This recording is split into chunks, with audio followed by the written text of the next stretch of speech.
This is Ellen Marks, Roger Sherman Building Committee, December 1st, 2020. Go ahead, Eric.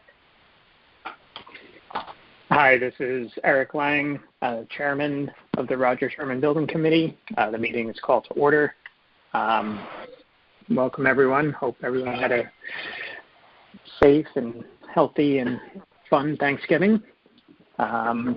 And I will move to the first item on the agenda, which is an update from Colliers on the number plates, the construction schedule, and an update on the financial status report as well. Mark, are you on?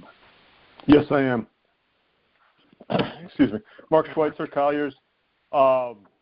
Good news on the number plates. I have them in hand. I will be delivering them to Sal on Friday morning at one of our job meetings. Not for this project, for another project. So we do have them. They are numbered correctly, and so that is good to go. As far as the construction schedule, is there anything on the lockers before I move on? No, I just said it was amazing. Oh. Well, yeah, the amazing thing is they shipped them to my office in Madison, and no one told me they were coming. So I get an email from one of our admins that said I received a package. I asked what was it, and she sent me a picture of something that looked like number plates, and I'm like, okay, I think I know what those are. But no transmittal, no advance warning that they were coming. They just came out of North Carolina, and they showed up at my office. After that, I'm not going to question. I got them, and that's good. Just to move on the construction schedule, had a good day last Wednesday. They did the abatement in the above the stage. They did the glove bag.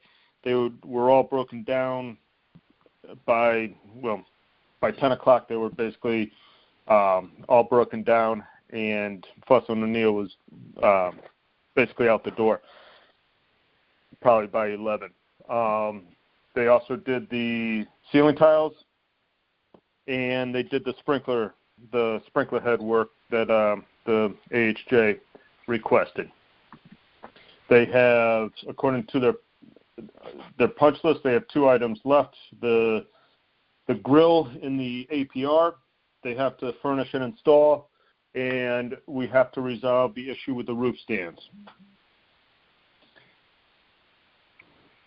And okay. the roof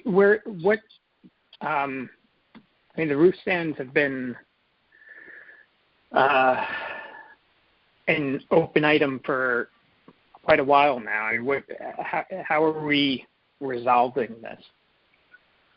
There was some correspondence this week from Diversity.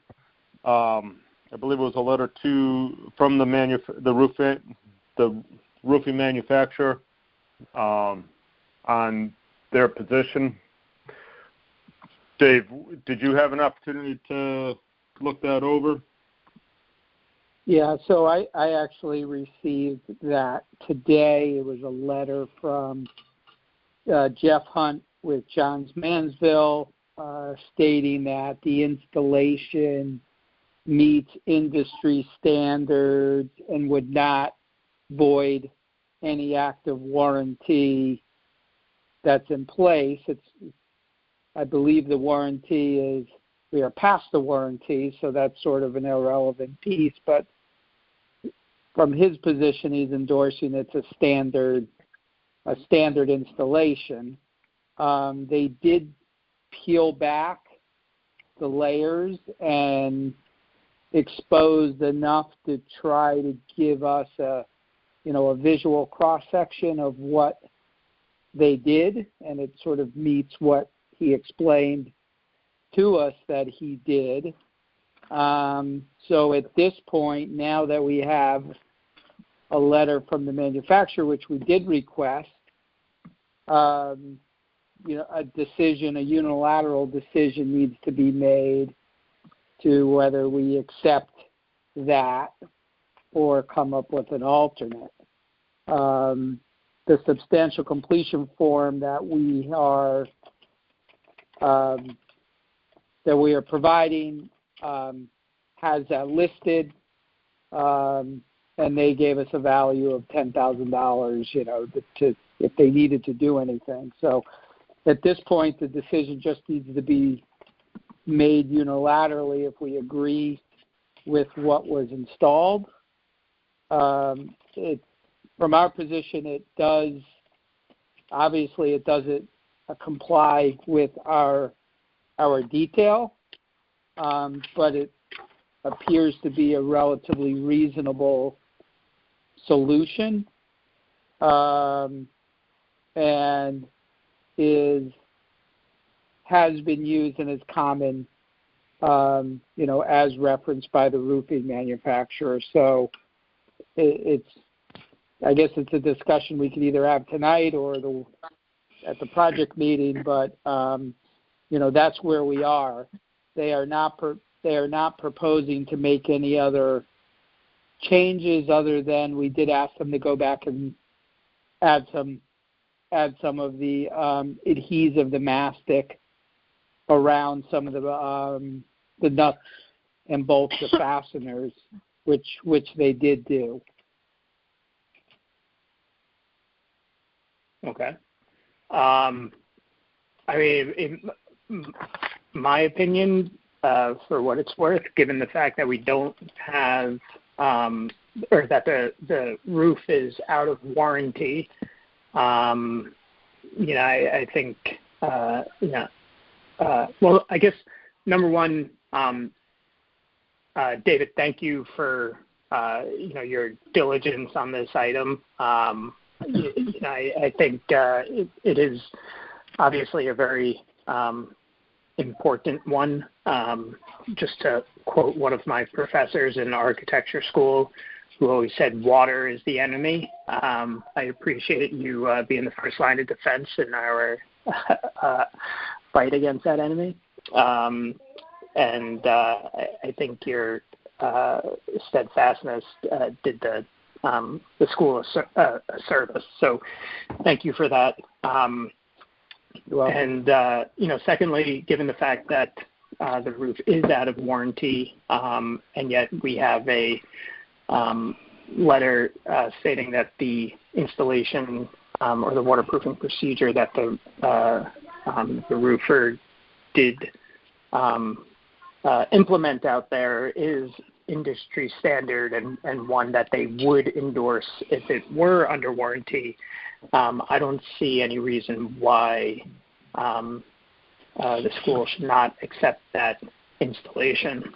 Now, Sal, I want to hear your opinion as well, given that you are ultimately the one that's going to have to live with this.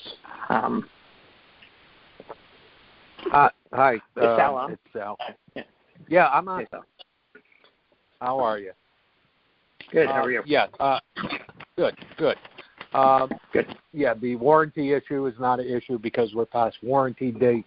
My concern is that it's a serviceable detail, and the only follow-up discussion that I was going to have with Dave tomorrow at the OAC was, somewhere down the line, probably, I believe 3 years on the long-term plan, Sherman's up for its roof, or the next phase will carry its roof replacement. So my only question is, with the assumed increase in insulation height, how is that actually accomplished when we get there? It's not really a question for this job. It's more for the next job. So I'm happy it's a waterproof, it's a watertight detail. I'm happy that John Mansville's happy with it. Happy Dave's happy with it. So I think we can stop beating that up as long as it's staying staying watertight and it's stable, I'm good with that. My concern is the next job. How do I work around that? Which Sal, there's I always could an answer. for the committee, in terms of the future, I think that the next roof designer will just adjust their tapered insulation and may sort of alter that geometry. So where these locations do hit, and there's some that what they would do is they would make sure that tapered is sort of at its lowest point. They may need to adjust drains when they do a roof replacement anyway. So I think there's some flexibility there. And there is some room to raise those because now there is blocking below, which is what my main concern is that there was no blocking in place. So there actually is blocking in place. So I think there's the ability that they can sort of manipulate that base and raise it 3 to 6 inches, and that may help with their tapered design.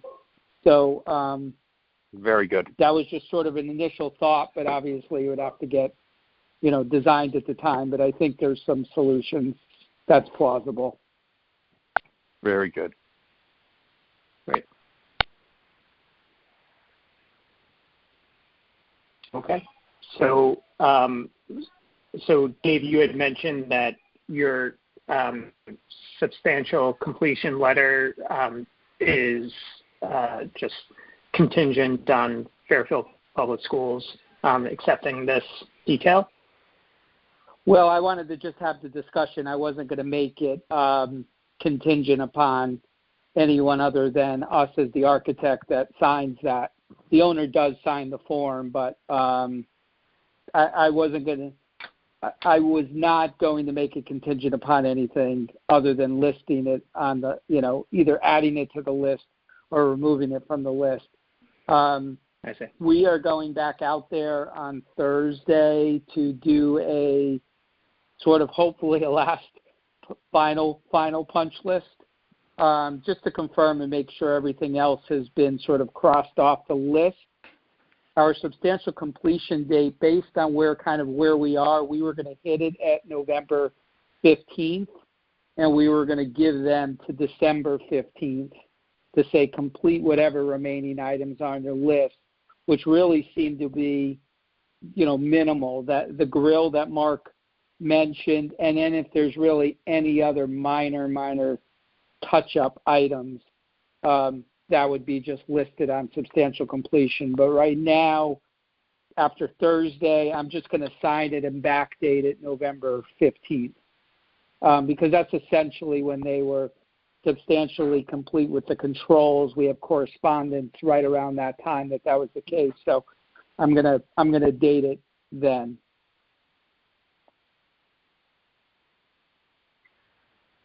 Okay.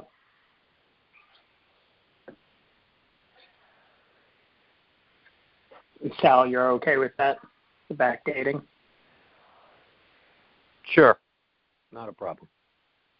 Okay.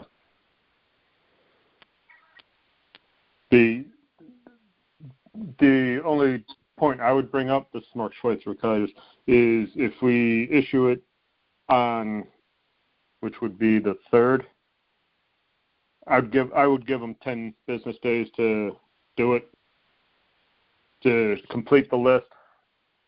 So yeah, the 15th would be. I'm thinking it was the 5th or the 6th. Sorry, never mind. I would just give them the 10 business days to complete the list. But I think the 15th is within that, or over that. Sorry. Yeah. Well, the 15th would be 8 business days from the 3rd. That's true. Okay. I'll look at the calendar. I did have my math right. Damn. I could adjust it accordingly. That's fair. And that could be discussed at tomorrow's meeting, and he'll let us know what's reasonable. Obviously, we don't want to extend it out too far, but I also want to hold him. It's been a while. I want to make sure he he closes things out. All that really does is the implication is we just hold his remaining thing a month anyway. So you're not going to be closing him out by the end of the year. His final piece most likely will be, his final invoice would be January. Well, we still have CHRO out there also. So that's correct. So I think the date in some regard is academic because you're still holding, for the remaining piece of work, you're still holding 2% on the entire job. And we also need the CO on the project. I don't think we got that yet. Correct. So even the item of the grill is kind of, it's very minor compared to the overall sum that we're holding him contractually per the state and everything else, and final closeout and O&M. So,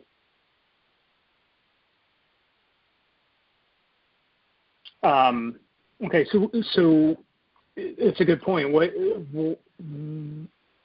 is the status of the certificate of occupancy? Do we still have another inspection that we need to call out, or? They completed the sprinkler work on Wednesday, so they need to call out the fire marshal to get them to bless what they, basically to show him what he wanted done is done. Okay.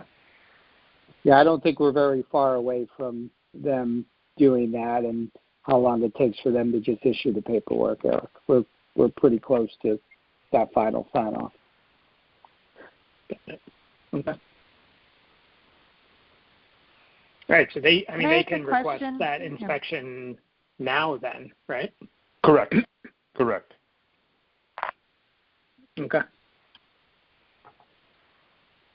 Just getting back to the abatement, the chain of custody that goes with the glove bag that just happened and any other abatement we did, how do we get that letter and who's in charge of keeping it? Well, we'll get it from diversity because they're the ones that did the work. Does it end up in the HERA report, Sal? I believe so. I believe that's where we end up keeping that. Okay, and we'll have those letters for all the abatement we did? I know it's a lot of small stuff, but... Yeah, we'll get a report from, we're using Fuss & O'Neill. Right. Yes. For as the monitor, so there'll be a final letter for that, for the project that ends up in our HERA book, and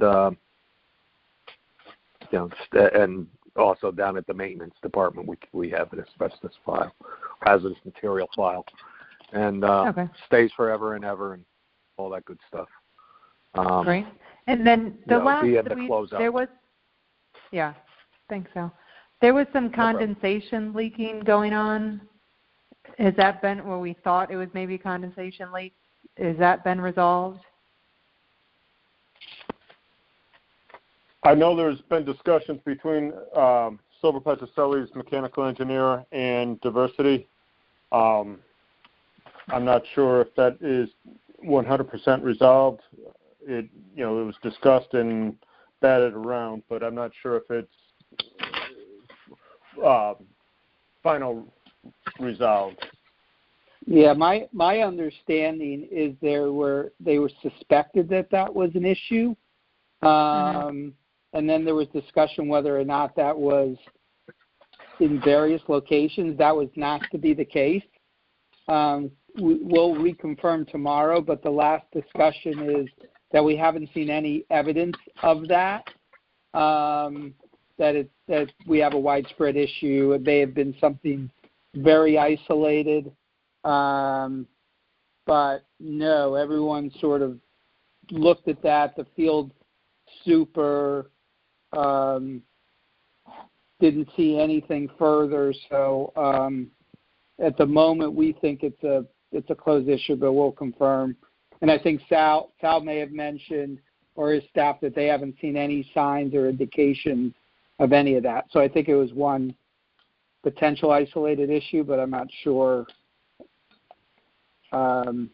We haven't heard anything further on that. Okay.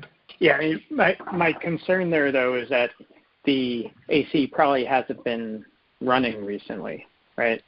So, in my experience with VRFs, when you get it has been? Well, we've had some, there has been some warm shoulder days, was my understanding.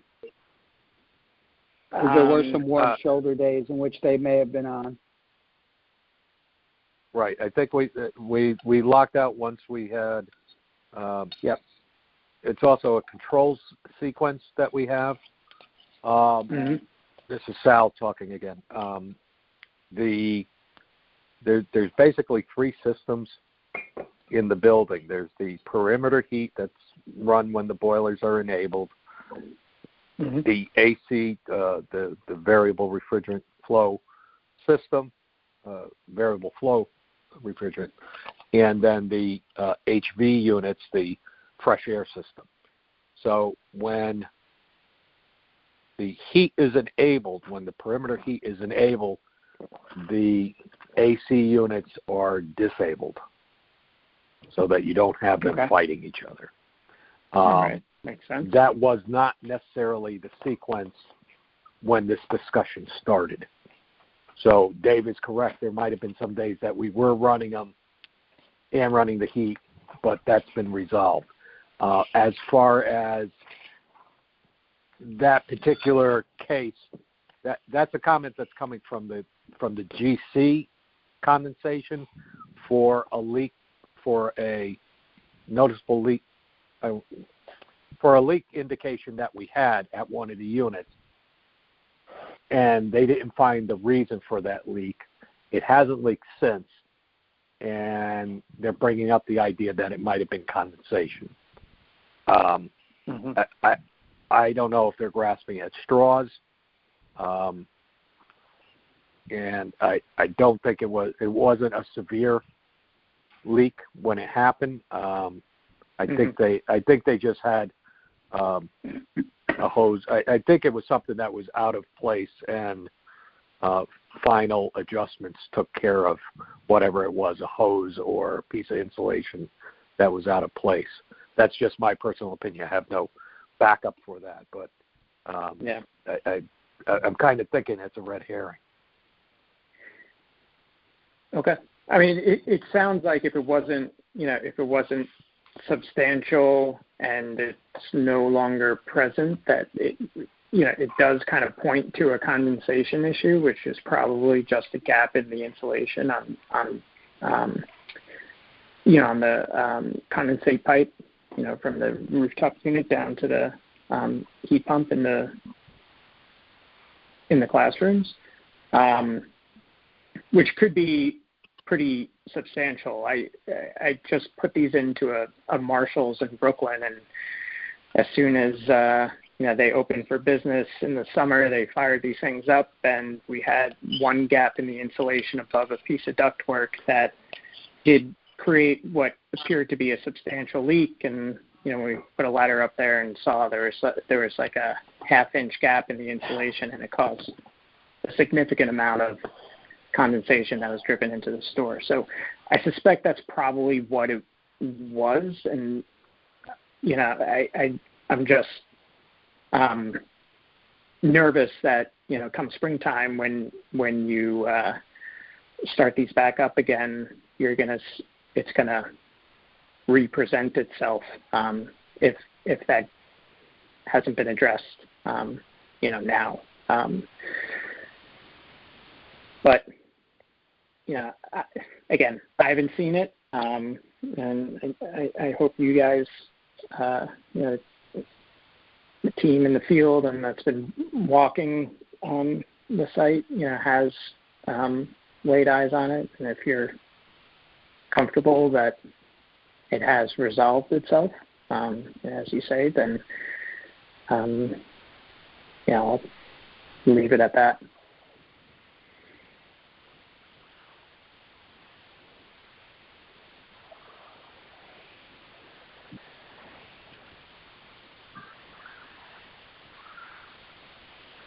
All right, no comment. All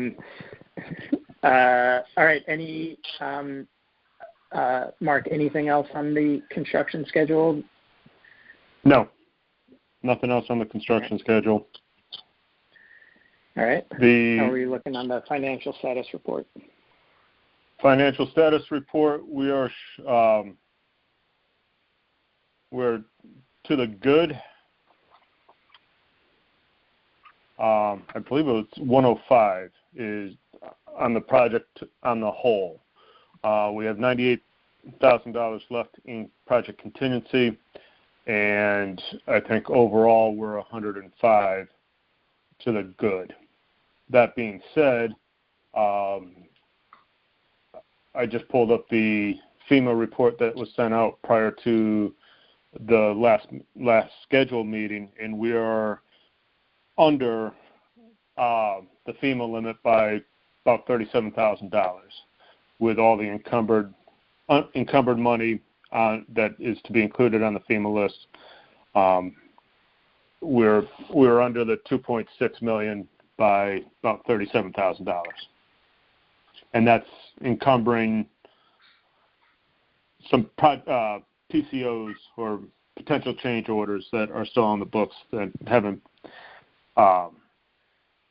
been. Diversity has not accepted that they're not approved.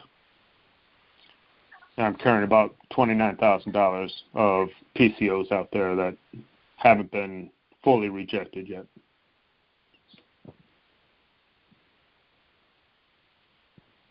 Okay.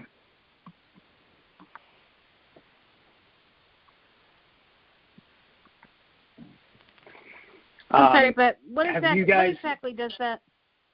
I'm sorry, just comment for that. Yeah. Mark, what exactly does that mean to us when we're $37,000 under the FEMA listed amount? Well, due to the location of the school, FEMA puts the restrictions to half the appraised value that can be done within the school without raising it the 10 feet in the air. So right. Okay. The appraised value of the school building itself was $5.2 million. So in one project, you can only add $2.6 million per FEMA.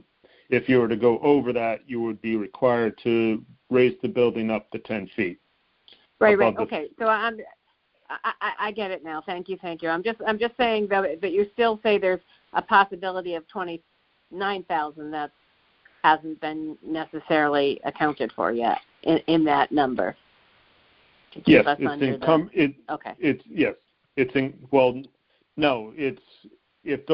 that 29,000, if we were to reject that 29,000, you would be up at 67,000 under the FEMA budget. I've encumbered that 29. So, yeah. Correct. I've encumbered that 29,000. Being conservative, I've encumbered that money, saying that that's spent towards the FEMA limit, so it's not spent towards the FEMA limit. Okay, thank you. I just wanted a point of clarification. So. Yep. Thank you. Not a problem.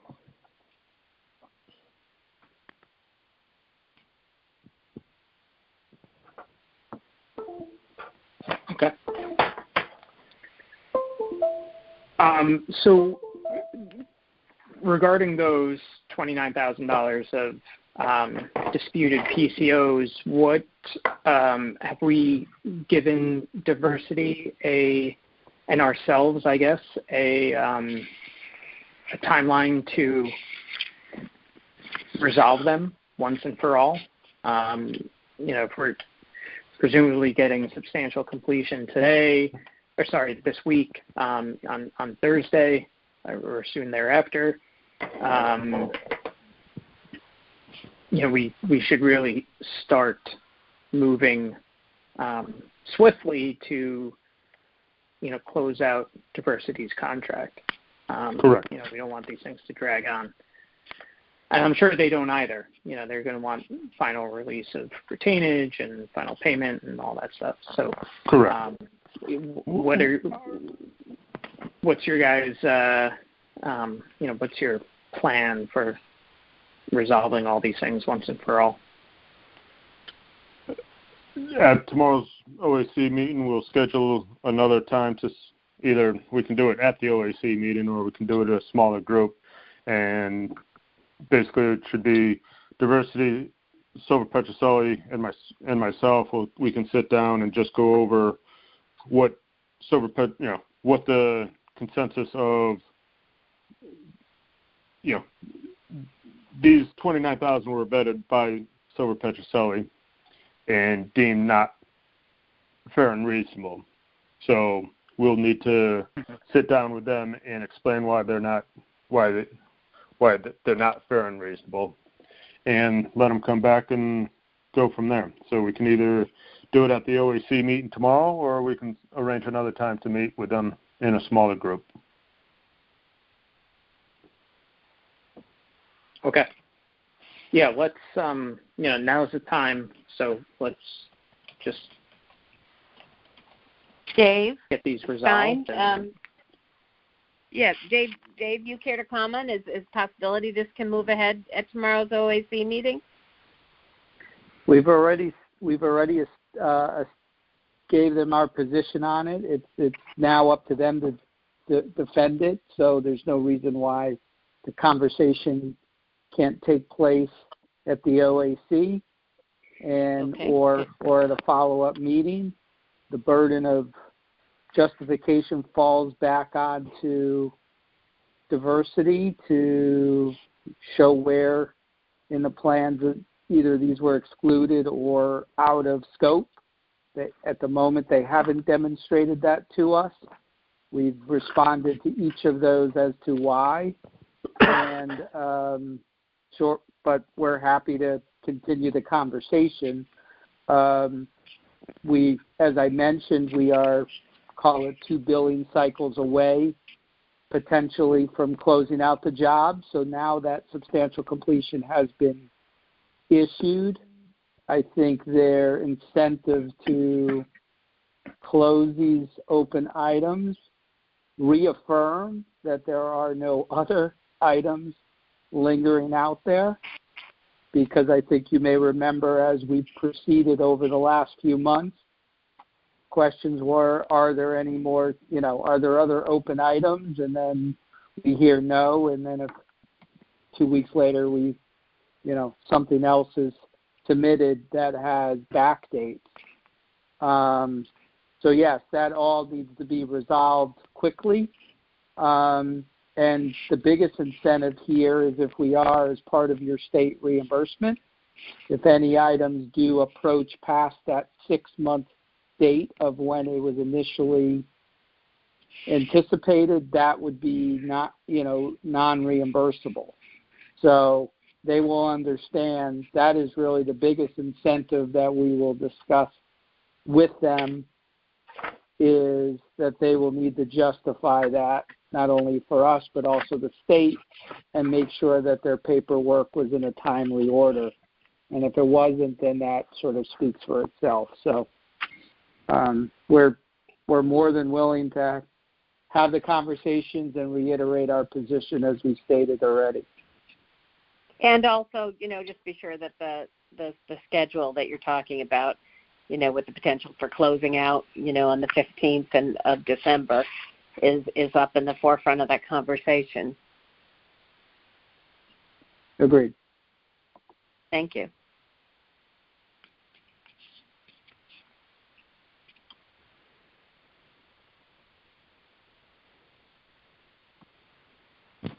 So just so I understand that, David,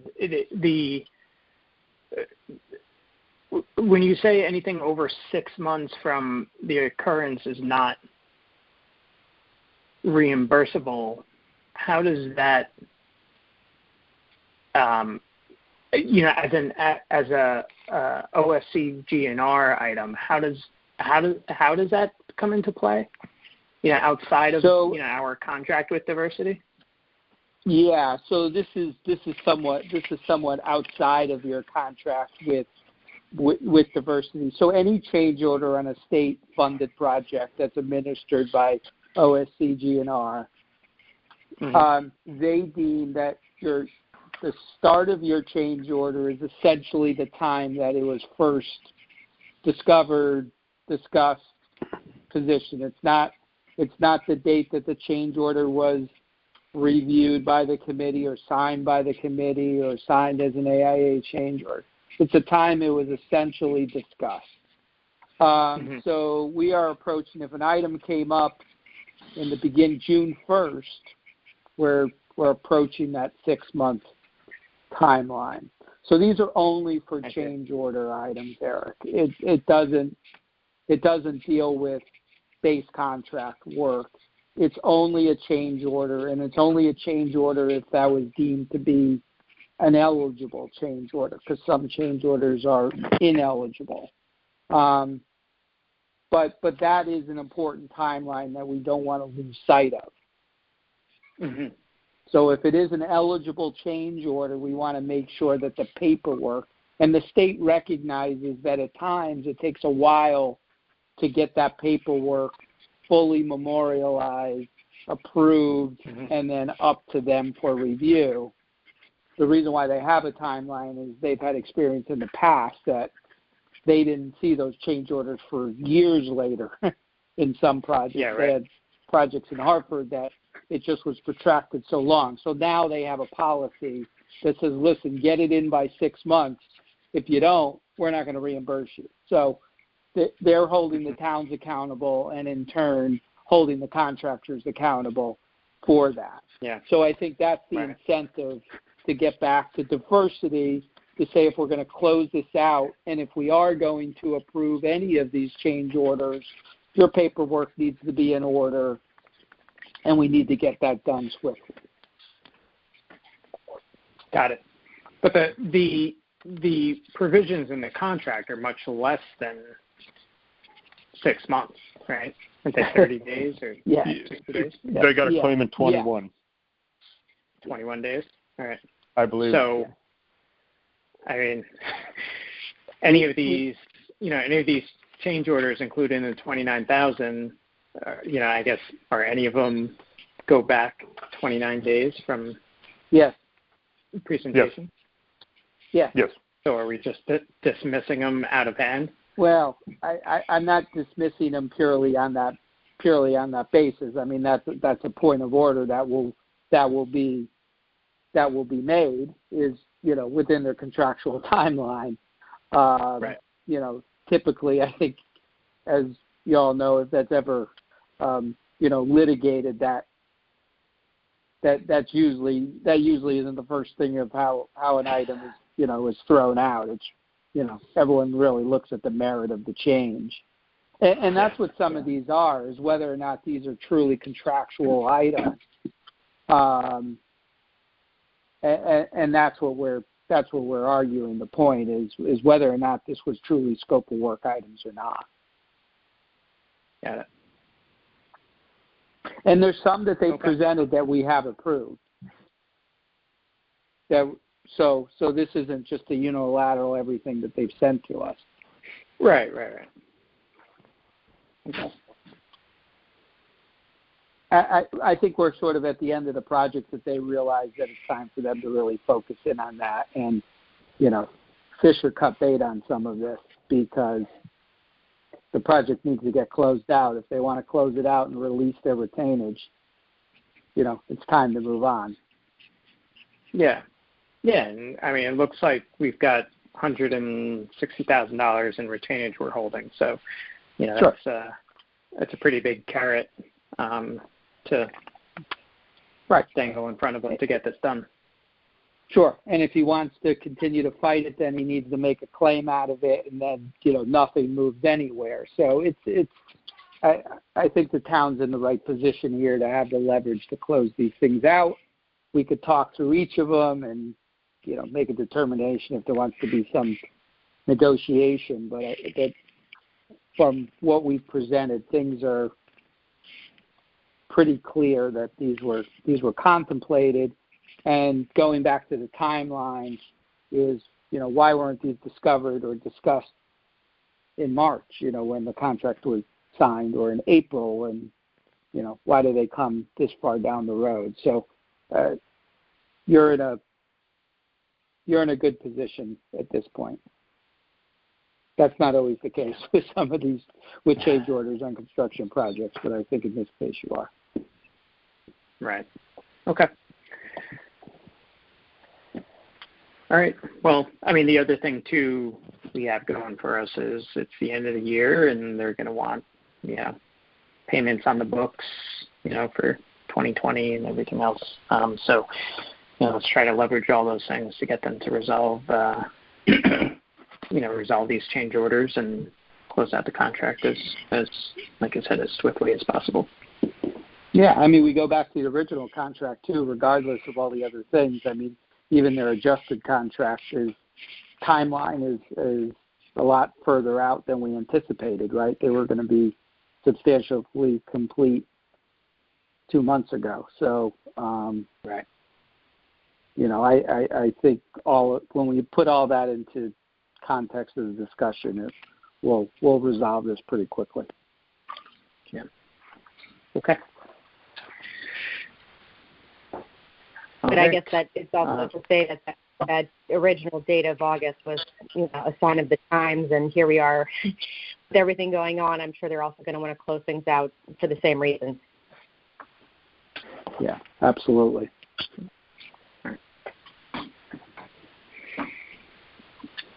Okay. All right. I guess on this agenda item, Mark, anything else you want to update the committee on? No additional updates. Okay.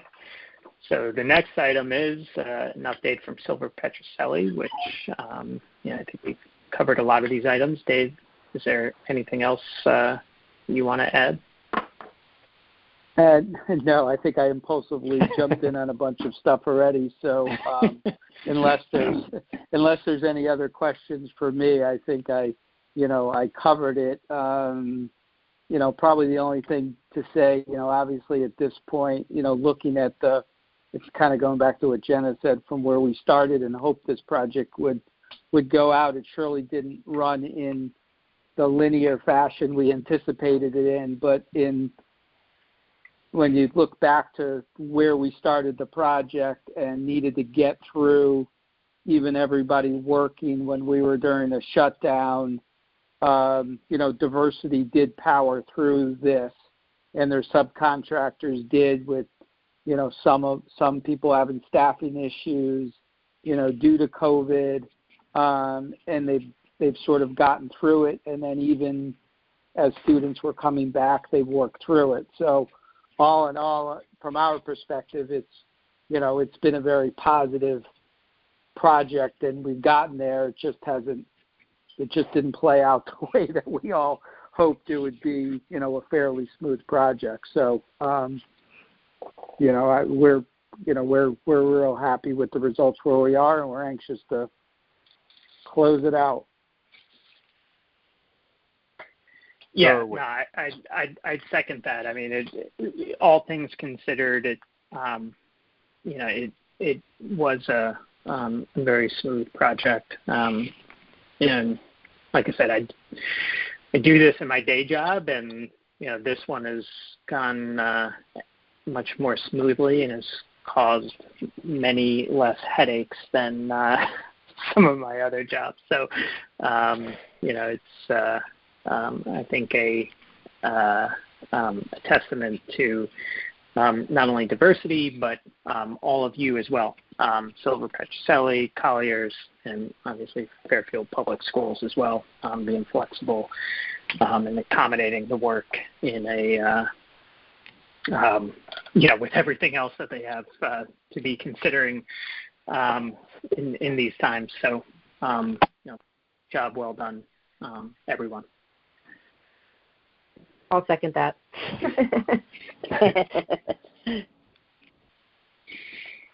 All right. So next item on the agenda is to hear, consider, and act upon the minutes of the regular meeting of October 20th, 2020. I'd like to make a motion, Eric. Whoops, yes. I'd like to make a motion, Eric, to accept the minutes as printed, and for Tuesday, October 20th. Great. It's Meredith. I'll do I have a second? Meredith, second. Thank you, Meredith. Any discussion from the committee? All right, not hearing any. All those in favor of approving the minutes, say aye. Aye. Aye. Aye. Aye. Aye. Aye. All those opposed? Not hearing any. Any abstentions? All right. I think there were ayes across the board. Next item on the agenda is change orders. I don't believe we have any current change orders to approve, correct? Correct. Moving on to outstanding invoices. Okay, so the first invoice is from Silver Petrocelli in the amount of $293. I will make a motion to approve this invoice. Do I have a second? I'll second. Second. Thank you, Rich. Any discussion from the committee? Not hearing any. All in favor of approving this invoice, say aye. Aye. Aye. Aye. Aye. Aye. Aye. Any opposed? Not hearing any. Any abstentions? None. Next invoice is from Collier's Project Leaders in the amount of $4,448.45. I think this is your standard monthly fee. I'll make a motion to approve this invoice. Do I have a second? I'll second it. Thank you, Rich. Any discussion from the committee? I just have a question. As this project kind of drags on a little bit longer than we were expecting, is that costing us more than and what we're paying Colliers every month? Or what we're paying Colliers in total because we're paying them this amount every single month? No, So it is not. Yeah, go ahead. Go ahead, Mark. With the financial summary report or status report that I sent, we essentially have 2 more months on our contract. We have a balance of $8,800 left. Is what we budgeted. Correct. Yeah. Okay, thanks. We budgeted through the end of the year. Budgeted through the end of this month? Well, December. Yes. Right, but you said we still have 2 more months of closeout, you mean? Correct. Okay, this invoice is through October. I got it. Thank you. But I think, Meredith, are you asking is that is going to take us over the budgeted amount if we extend another $4,400 January and February of 2021? Is that correct, Mark? That's a discussion we can have. I don't control the contract, so you don't control the contract, Mark, but you do have eyes on the budget, and that's all I'm asking you. I'm asking you. We budgeted a certain amount for Colliers, if we were to bill the next 2 months at $44.21, which is our standard monthly, the contract would be up at the end of December. Correct. Or we'd be. So the in order to would carry be at Colliers continue Colliers for our anticipated extension of the project into January and February potentially January and February of next year, it's going to cost us an additional $8,800, something in that vicinity. Which will dig into the contingency. that is a discussion we can have with. Okay. But the likelihood of that possibility is definitely out there. I just want to be clear on it. That's all. The likelihood is there. Yes. Thank you. Or the potential is there, I should say. Yeah, that's a good point, and thank you for Meredith and Patrice for bringing it up. Mark, I would encourage you to inform the committee of what your intentions are and your continued involvement in the project is beyond December 31st, given that is when our or the town's agreement with you on this project essentially expires. So understood. Let's given that it is the first of the month, we've got, I guess, 30 days to address to get it all done. Yeah. Right. Yeah, exactly. More incentive to wrap this up. Right. Okay. All right. So bringing it back to this invoice, which is for services rendered through the end of October. Are there any other questions for Mark from the committee? Okay. I think the motion is still on the table to approve this. Is that correct? Yeah, that's correct. Yeah. Okay. All right. So if there's no other questions, we can move to vote. All those in favor of approving this invoice, say aye. Aye. Aye. Aye. Aye. All those opposed? Not hearing any. Any abstentions? None. All right. Next invoice is from PSI in the amount of $6,000. Given Mark's receipt of the number plates, I will make a motion to approve this invoice. Do I have a second? I'll second. Is that Jenna? Yes, I will second. Yeah, thank you. Any discussion from the committee?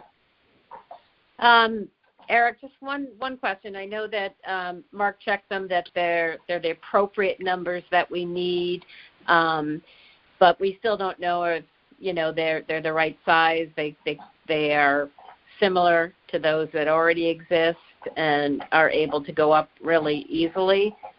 So, I'm just questioning that. Yeah. They're just not here yet. They went to Mark completely out of the blue. He had no notion they were coming, where they were coming, when they were coming. He, as I understand it, Mark has told us he's going to hand them off on Friday to Sal, or tomorrow. Correct. Friday. Okay, Friday. So installation will commence after that, and a double checking on our side that they are the right item happens on Friday. Yeah, no, good point. All right. So with that, I guess I would propose that the motion be amended to approval of this invoice pending receipt and confirmation of the numbering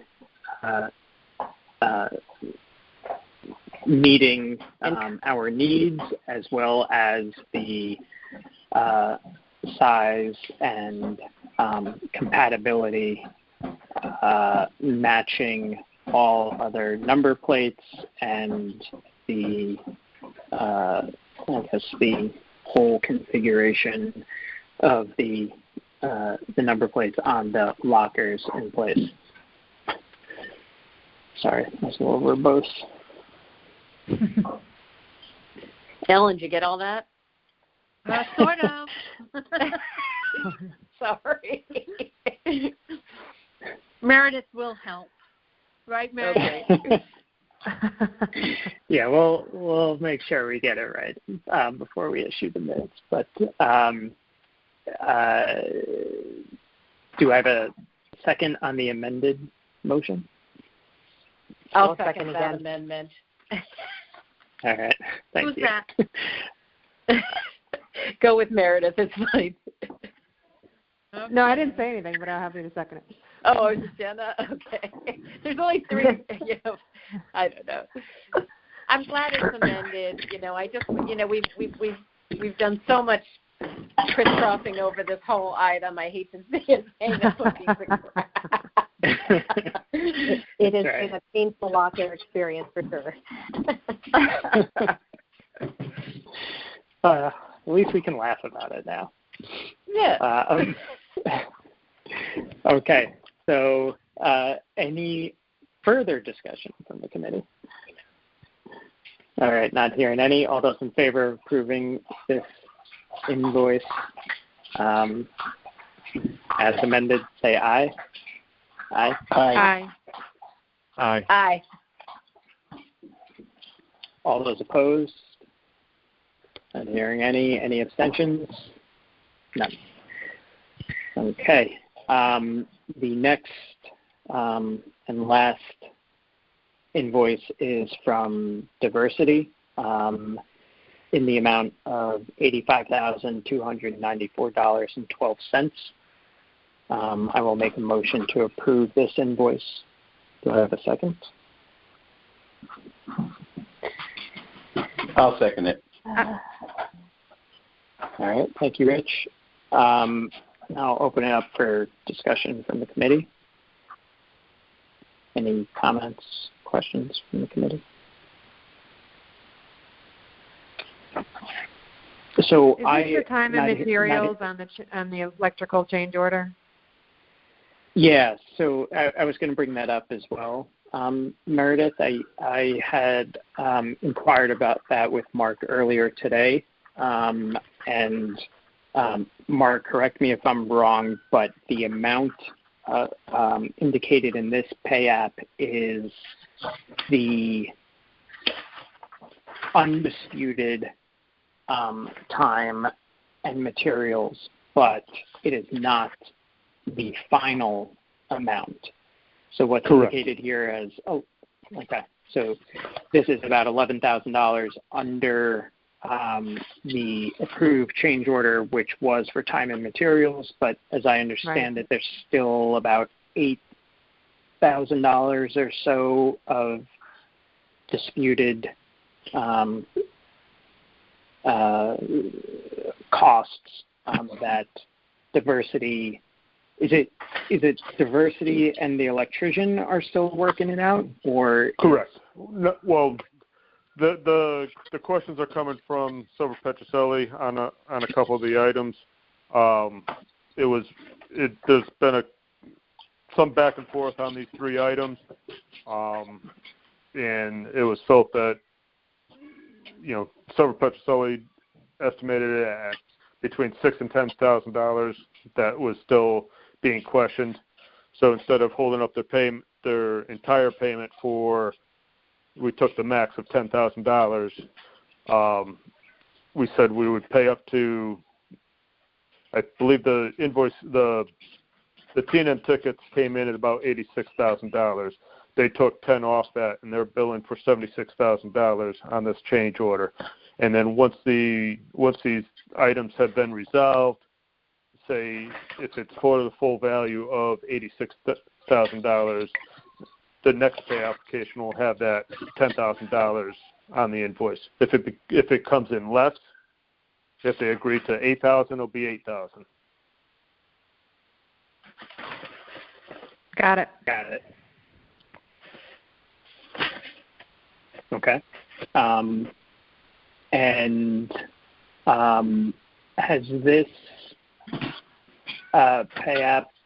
It doesn't. I'm seeing Collier's signature on it. I'm not seeing Silver Petroselli's. Yep, I sent a revised packet out this morning that has that has that has Silver Petroselli's certification on it. Okay. It's Rev 1. Got it. Sorry, I had opened up the wrong one. Okay. And if you and it is the second page.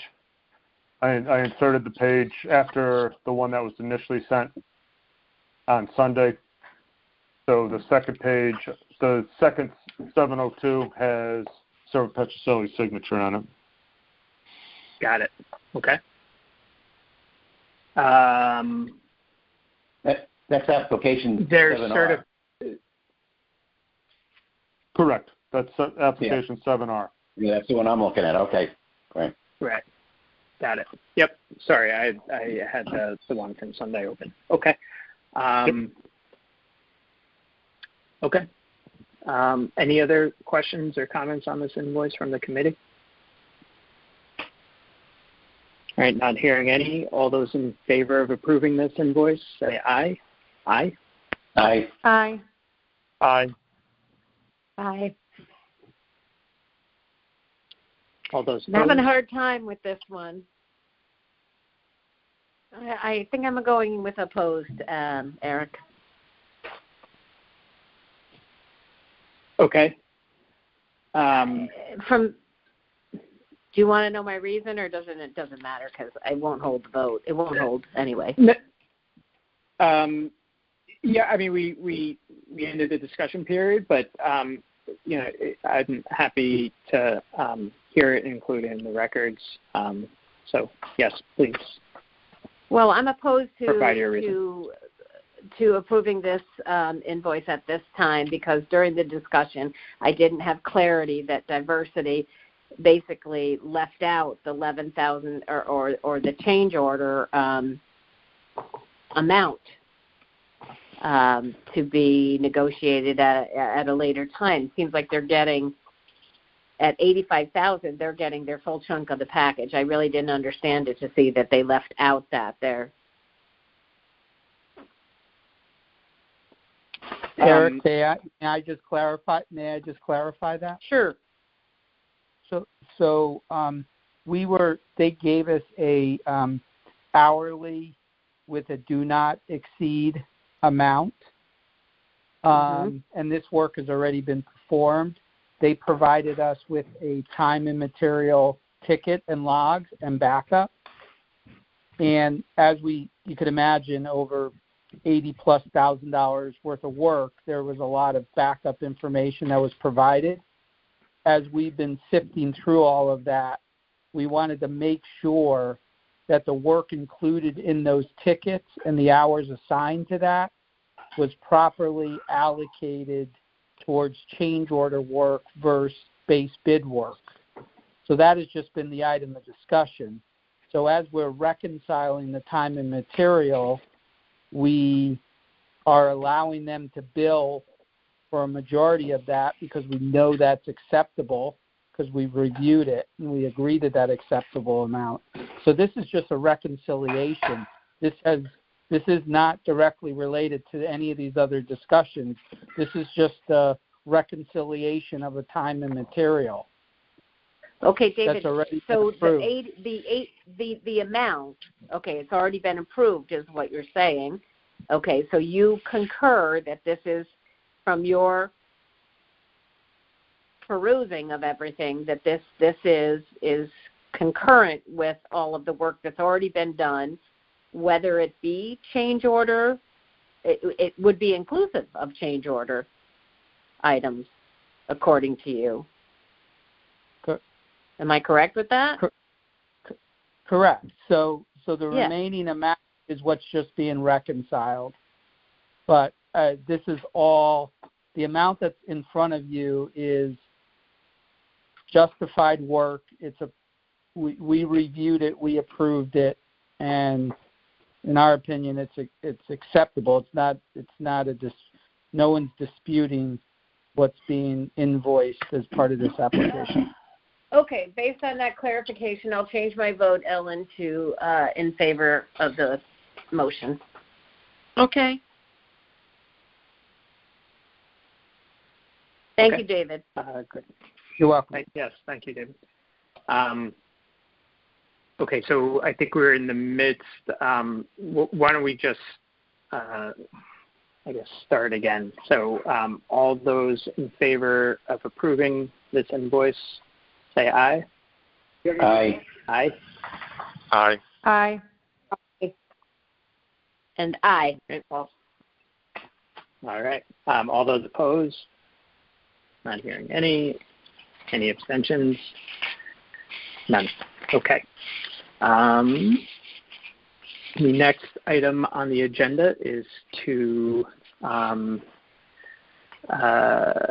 hear, consider, and act on. Excuse me, Eric. On the Yep. revised invoice packet, I sent along a retainage release. Also included the retainage release application 8. Okay. Sorry. Let me just open it up.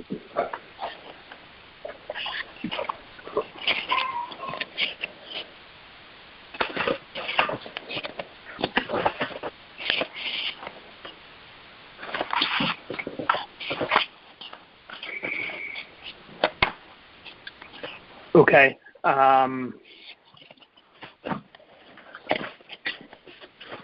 Sorry, my apologies for missing that this morning. Okay, so are proposing to release $48,000 in retainage. And this is just retainage, just a retainage release. Okay.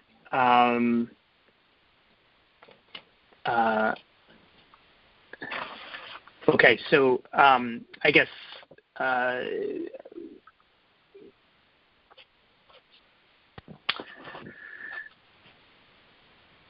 do we have a motion to approve this invoice? Who is the 48K going to? Diversity. I'll make a motion to approve invoice number 8 dated 10/31/2020 in the amount of $48,534.43 payable to Diversity for I think it's just a partial retainage release. Right. Correct. It's partial retainage release. So if someone wants to second it, we can discuss it. I'd second that, Meredith. Okay. Mark, can you fill us in on what the total retainage is and what percent they're asking for in this? Per the contract, the retainage to be held is 5%. And then on top of that, they chose to CHRO, until their CHRO, which is Commission of Human Rights, I forget what organization, they have to submit to CHRO their diversity plan. And for that to ensure that happens, the state allows us to hold up to 2% additional until that plan is approved. So in total, throughout the project, we've been holding 7% retainage on any pay application. Right. So with substantial completion, they asked for release of half the retainage, so half of the 5%. So it's being reduced from 7% down to 4.5%. So we are still holding, $104,000 in retainage on them. What was the original line budget for diversity amount? Their retainage? No, what was the budget line that we did for diversity overall? Because you're saying that 7% of that would have been 7% of their contract. So I think your question is, what's our contract with Diversity? What's the dollar value of the contract? What's the full dollar? Their full dollar amount as it stands right now is $2,327,152.82. And of which we paid out, we just approved 85,000, something like that, and now we're going to approve another 48,000. So that's 100 and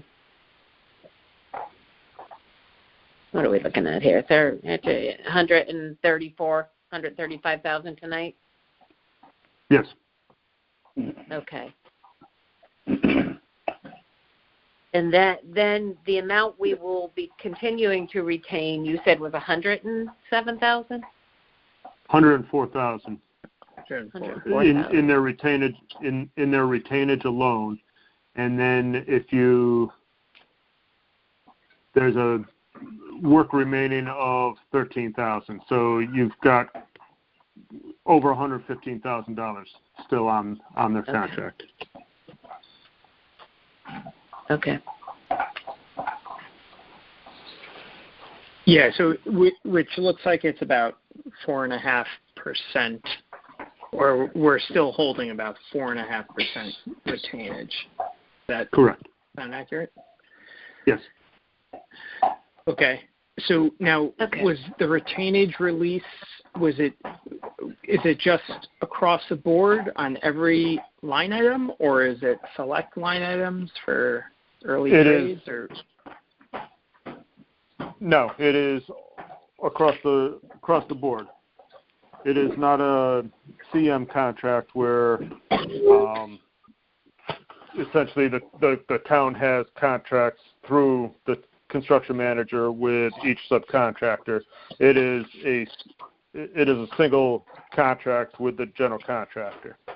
So when you release retainage, it is across the entire lines. I see. Is this unusual? Is this an industry standard? I mean, I know we're at the substantial completion. Mark, do you see this in other jobs, releasing part of the retainage? Yes. And it is also based on, well, we've gone through the punch list process, and there are remaining items, and those remaining items, there's a value placed on them. And, they came up with a total of, I believe it was about, say, 15,000, I believe is the total. So we're holding, 8 times that. It's 13,775, Mark. Thank you. Yeah. So this is all on page 9 of 9, by the way. All of the stuff. Anyhow. Well, no, the value of the punch list items, not on the work remaining. Yeah. So if they were not to perform, we have monies on their retainage and on their contract that we could go out and hire somebody else to perform that work. Understood. If they were not to do that. Good to know. All right. So just out of curiosity, as you arrive at the 4.5%, like why? They requested half retainage. You didn't negotiate that number at all, Mark? Well, once we found out what the remaining dollar amount on their punch list is, you put you multiply that, you put a multiple factor on that, and it's still less than what we're still holding in retainage. If they requested 1%, then you'd have to look at it more closely. But the dollar amount that we're still holding in retainage far exceeds the amount that if they were not to perform that work, we could hire somebody to go perform that work. So you're essentially saying that they made a good faith gesture with this Correct. request. All right. I mean, yeah. I mean, it's they could have requested more. I mean, they couldn't request the CHRO money, but they could. I've seen some contractors ask for 1%, and typically that's not the case. Typically, that's not approved after, right after substantial completion, depending on what their punch list is and the work to complete is left. The AIA contract allows this piece to be somewhat, as was just said, sort of good faith, and I think at this point it's sort of on both ends as they're trying to close it out. There's some contractors that did demo work at the beginning of the project. That's been far removed. You want to try to allow him to close out those subcontractors on his end. So a little bit of it is just, as Mark said, it's looking at a general multiplier. The contract doesn't. The AIA contract for a general contractor doesn't contemplate. There's no formula attached to how you're reducing retainage. It's on a job-by-job, case-by-case basis. So I from Silver Petroselli's perspective, it's from what they've requested, it's reasonable and know where we're heading in the next month or two. I think it's acceptable. Okay, thanks for that. And a bit. Yep. Since I tend to be the nickel David. and dimer in the group. Yeah, I see your signature on it as well, David. So I guess you guys have reviewed it, approved it. So. Exactly. Yeah, I don't think it's. It seems a little bit arbitrary, but I don't think it's unfair or unreasonable, and for the reasons you stated as well, David. Not least of which, some of those early subcontractors, have been waiting a long time to get paid, and I've seen instances where they get anxious or worse, and start threatening liens and stuff like that. So yeah, I don't have any objections to releasing this amount in retainage at this point. But that said, anyone else on the committee have any additional questions or comments or concerns? Nope. Okay. So in that case, we'll move to a vote. All those in favor of approving this invoice for diversity, say aye. Aye. Aye. Aye. Aye. All those opposed? Not hearing any. Any abstentions? None. Okay. All right. I think that covers all of the invoices. So going back to the agenda, the next item on the agenda is to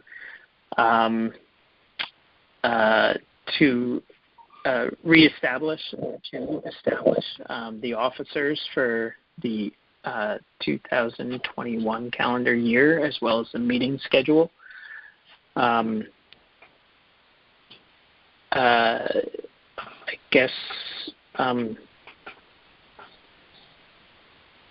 Well, I guess let's open it up for discussion. We can open it up for discussion first, right? Well, I think we need a. I make a motion. I make a motion that we accept and reinstate the existing officers for the new year 2021 as is, and that the meeting schedule of the bi-monthly meetings be adopted as proposed and written by the recording secretary. That's the motion. Okay. Is there anybody of the officers that doesn't want to continue to serve? Well, let's get a second first. It's okay. Meredith. I'll second it. Right. Thank you, Meredith. Okay, so to answer your question, Patty, I personally do not have any objections to continuing my role. You can't leave us now, Eric. Yeah. I'm happy to Meredith, you on board too? Yep, good. I'm on board. If Eric's staying, I'm staying. Eric and Meredith are staying. Thanks, I do want to ask. I appreciate the I do want to ask a question about the meeting schedule. I wrote it up two different ways, either twice a month once or a month once a month. Twice a month. Yeah. I don't think we're going to need to meet twice a month, but at the same time, sometimes it's easier to have it scheduled and cancel it than to get a special meeting and get the phone number set up and do all that. So that was Eric, I know you're. Yeah. Yeah, that's why the motion says to support the bi-monthly meeting schedule as written.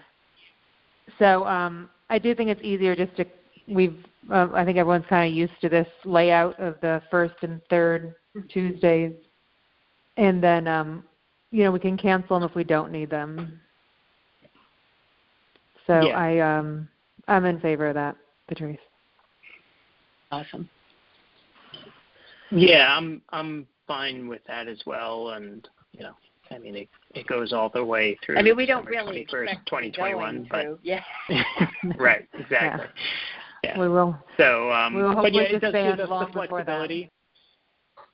Yeah. Right, and it does give us the flexibility too. I mean, especially as you get to the end of the project, things like pay-apps from the contractor and stuff that tend to maybe not necessarily follow the regular schedule given just given closeout times and final release of retainage and stuff like that. So the biweekly schedule gives us some flexibility to make sure we're closing things out in a timely manner. Yep. So are there any other comments from the committee? All right. Well, then we'll put it to a vote. All those in favor of continuing the executive committee and the biweekly meeting schedule, say aye. Aye. Bi-monthly, just bi-monthly. Bi-monthly. I'm not coming sorry. bi-weekly. Yep. Aye. Aye. Aye. All right. All opposed? Not hearing any abstentions? None. All right. Next item on the agenda is old business. Patrice, do you have an update on the plaque and ceremony? I do. As far as the plaque is concerned, through much deliberation and communication between Sal and Jen and I and even Gerald a little bit, I received 3 documents that indicate people who should be associated with the plaque. And the first document is the final minutes of the special projects building dated Monday, January 10th, 2011, and includes the names of those on the committee, which were Mike Giaquinto, Jerry Keogh, Al Kelly, Pam Iacona, Len Amato, Miriam Frank, and our own Rich Special. So without Rich, that's 6 people, okay? And then the second information provided me by Jen Carpenter was the Special Project Standing Building Committee form from to Dr. Title from Rich, and that was dated April 16th, 2013. And in there, it also was made a special mention to Len Amato. Well, to the 2 people that are different than the previous people would have been the addition of John Convertito and Jane. And Jane Purcell. Now, John was a BO Board of Education representative, and Jane, it looks like she was on the committee. She was on committee. I don't know how she missed the. I don't know why she's not on the final minutes. That was my question there. But okay, so if we just put all the people together from these two memos, Jen sent me the final list, which includes this: Len Amato, John Convertito, Miriam Frank, Michael Giaquinto, Pam Iacona, Alfred Kelly, Jerry Keogh, Jane Purcell, and Rich, with Convertito and Iacona being recognized as Board of Education reps. In addition to those people, you would add our 6 people, excluding Rich because he's already on the list. That's 15 main characters in the building committee, okay? So I want to get confirmation that those are the names we do want to include, and I'll run that by you again before I end this.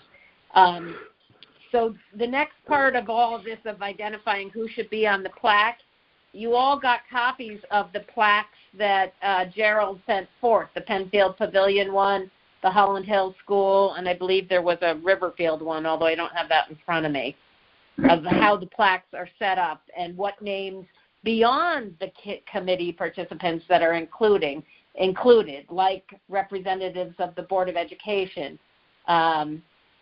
Christine Vitale, other people, vice chair, secretary, all that kind of stuff. If you look at the Holland Hill School one, that's to the right column of names. And then beneath that, of course, is the construction, the SPS, Fairfield Public School System construction manager, Sal. You got Gerald identified there. You got your architect, your construction manager, Gilbane Company, and then the project manager, Colliers. And then beneath that, you identify the first selectman, the superintendent, and the principal. I like that setup. And what I'm looking for is I really need to get approval of exactly which names we want to put on it, because I want to give it to Gerald so he can get it out there, get it priced. And, this one simply says Holland Hill School renovation dedicated, and they have September 9th, 2019 on it. I think we should go with something that simple. Penfield Pavilion was reconstructed following Hurricane Sandy. That jargon can be very simplified. Completion of the multiple phases of the renovation at Roger Sherman School, 2020 or 2021, whichever we put on it, and then go down. Building committee on one side, Board of Education relations on the other, and at the bottom, those who got us through the finalities of the project. So, are any comments from anybody here? So Patrice, you're proposing just listing everyone together from all 3 phases in one list, as opposed to listing like phase 1, phase 2, phase 3. I am, because I really didn't have, other than, I really didn't have any clear definition come from Miss Carpenter or even, Sal about the different phases. The only one who oversees the project from start to finish is Richard, and we can certainly give him a special mention. But the other ones, I think, as you know, they did their time like we're doing our time in getting it done. I don't know if you can say, Meredith, and I know that you're in some of the minutes here, so you've been around as well. If you can tell me to separate them out by phase 1, phase 2, and phase 3, and give me another list of names. I've given you the list of the main characters in this play. Mm. I mean, I think that, Rich, don't you think that you and I could do that? Phase 1, phase 2? Because it was special projects, did phase 1 and phase 2, and then this is its own building committee. I mean, Sal can attest how many times I contacted the first selectman's office and all those resources that you provided to me, Meredith, to get, a breakdown more consistent to what you're implying, and I just didn't get it. Yeah. No, I know you've worked on this for a long time. My only other question is, and I don't mean to be controversial, but if there is ever going to be a phase 4, and like if we already have a plaque now, I mean, I guess they could take the plaque off, redo it, and put it back up. Well, you can, once we get what we want on this plaque, we can also leave a space tailoring for additional added names or additional phases. I mean, you have to come up with some kind of concept to start. If you I'm sure that these art people, these sign people, Yush and whoever made the other one, I'm sure they know. Like to say, we all we have to do is say there's potential for a phase 4 on this project before this building comes down and we build a new one. Sorry, I didn't mean that. They'll help us realign the plaque to accommodate that, is what I'm saying. But we do need to nail down who's going on this plaque now. And my question is, do you guys want to, include the principals? Do you want to include the superintendent? Do you want to include and selectmen? Quite frankly, if I look at this data, it goes back to Flato. So are we putting Flato, Tetro, and Kupchak? And was there any other? Yeah, that's right. I think, and we have two not to mention multiple superintendents, multiple principals. Yeah. Right. I think that it's just multiple Board of Education members. Yeah, I agree. I think it would be best to leave off all the extra people, given the fact that there are already a lot of people on the plaque. And just it's kind of too messy. To do that. I just wanted to hear it from somebody other than me. I mean, I'd like to get the principal Ian up there. He's been with us and hanging pretty tough.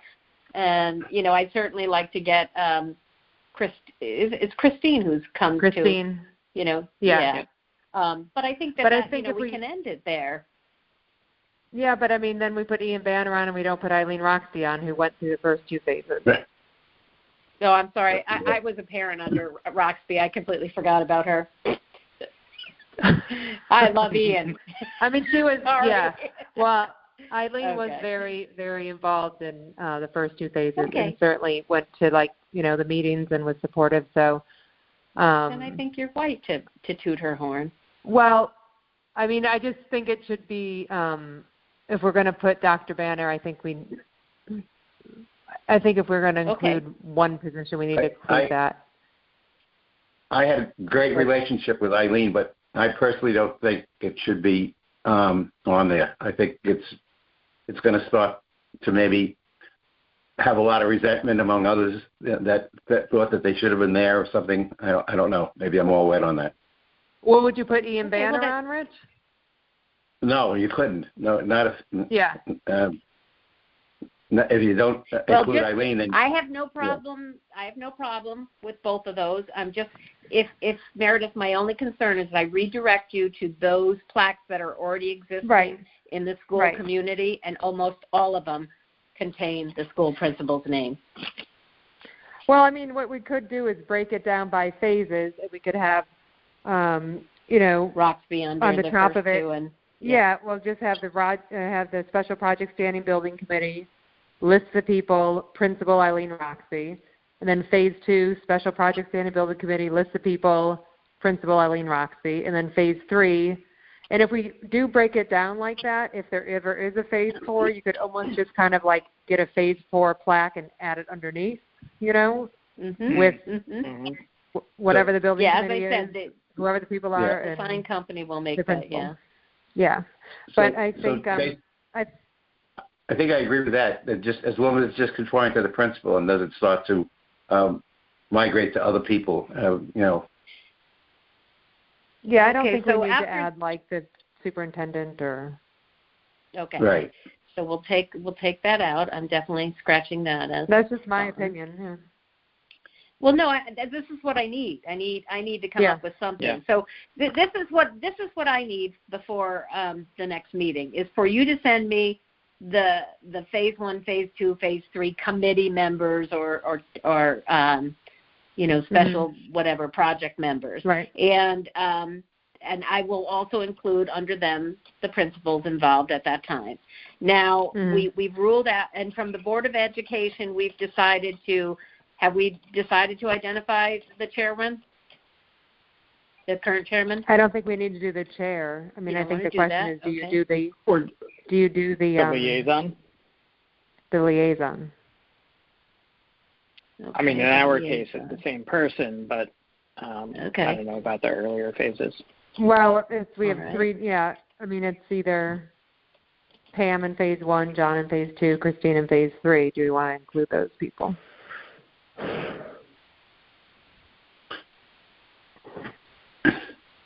My opinion is no. That's up to you guys. Yeah, no. Who was a no? Me, Rich. Rich, you're a no. Yeah. I agree. I also am a no on that too. I'm a no on that too. So, Jenna, you were a no as well. You were about to say why? I was a no as well. As well, just because I think simplicity might be better in this case, and the sign's going to get bigger than the actual building itself. Yeah, I agree. all right. Well, there's 4 no's. What are the other 3 committee members? I'm a no. Rich is a no, and Jenna's a no. Where are you guys? Eric, Meredith, Brian. I'm a no. Okay, then right there we have a yeah, I mean, the majority rules. Consensus. Yeah. Okay, so we're going to take out the BOE part of it. With all due, I mean, I think they've been wonderful and they've been supportive, and I don't want to, imply that they haven't been. They've been great, but like Jenna said, just in order of simplicity, let's. Not the point. Okay, so may all right. So now we've got it. That's good because this is nailing it down. This is good. This is smalling it up. So now we have. Do we need at the bottom of this plaque? We have the FPS construction manager, Sal. I know he's on. Anybody voting him off? He was there. We're going to recognize Sal. Well, right, and that. It's kind of the same thing with all of these people: town purchasing director, architect, construction manager, project manager. There's multiples of each of those for each of the phases. The reality, my opinion is, they're paid to do it, and we're volunteering to do it. So I don't know that they need to be recognized. I mean, I think somewhere we want to have on these plaques, because I've heard it said before, you like to know who did it. So, I mean, they get on there based on that. We want to know that Colliers managed it. We want to know that S&P designed it. I think you kind of do want to have that on there. Well, I know, but then again, you got to go back to phase 1 and phase 2. We had different architects for each of those. We didn't have a construction manager. Yeah. Should make those tiny columns, yeah. Yeah, I mean. That's a separate plaque. Yeah. Okay, so I'm looking to remove those. Okay. So, I'm just getting right down to the people, the committee name, and the people who are on the committee. Okay, this is giving, I can now do a mock-up. And the date. It was completed. And to your comment, Patrice, maybe the plaque says, maybe it's in recognition of the volunteers, so because, I mean, like you said, a lot, with the exception of the building committee, well, and I guess the Board of Ed as well, but, the others are paid, paid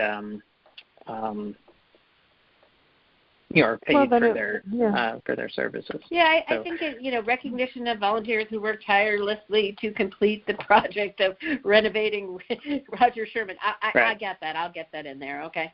Yeah. And I'll degloss it, deglaze Rich, it. Rich, is she and that could be the justification for who gets on and who doesn't. Right. Right.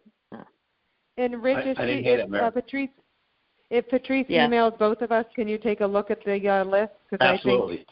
You'll know best, and I can back you up. There you go. Okay. All right. So I will do a quick mock-up, and I will email it to Meredith and Rich, and then you will correct it and email it back to me, right? Yeah, right. And then we can discuss it at the next meeting. And then I'll get down. Yeah. Well, I want to. Yeah. Once we have a basic mock-up, Gerald can kind of get an idea of costs and how long it takes to complete it, but we won't give the final approval of the content of the plaque until the committee gets to see it and vote it in. Great. Thanks for all your work. Awesome. Oh, no Yeah. worries. Thank you. As far as the ceremony part goes, I just know we need a bottle, some. That's right. And some flutes. So we'll work on that when we have a date. Okay, hon. And I'm all about the newspaper, so I already have them on the hotline. There will be photos. Great. There you go. Sacred Heart isn't the only people getting their photos in the paper here. We're getting ours in. Or at least our plaque. I don't know. All right, guys. That's all for me. All right. Great. Thank you, Patrice. All right.